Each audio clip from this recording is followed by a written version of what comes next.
అదేవిధంగా ఆలపాటి రాజా గారు మీకు తెలుసు, ఆ రోజున తెనాలి నియోజకవర్గంలో ఆయనే దగ్గరుండి ఎలక్షన్ చేశారు. ఎందుకంటే నాకు తెలుసు ఏం జరిగిందనేది.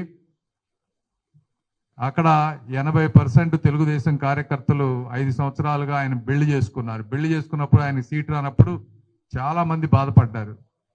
వాళ్ళందరినీ కూడా వేరే దగ్గర చంద్రబాబు గారు అధికారం ఇచ్చి అక్కడికి వెళ్ళి మీరు చూసుకోమన్నా కూడా నేనే చంద్రబాబు గారికి చెప్పి, నాకు తెనాల్లో ఎలక్షనింగ్ చేయాలంటే కష్టం అవుతుంది, మీరు లేకుండా మీరు రండి అంటే ఆయన అక్కడికి వచ్చి ఏమేం చేశారో ఎంత చేశారో నాకు మనోహర్ గారికి మాత్రమే తెలుసు. కాబట్టి మరి ఆ రోజున తెనాల్లో కూడా 50,000 మెజారిటీ, చరిత్రలో ఎప్పుడూ రానటువంటి మెజారిటీ వచ్చింది.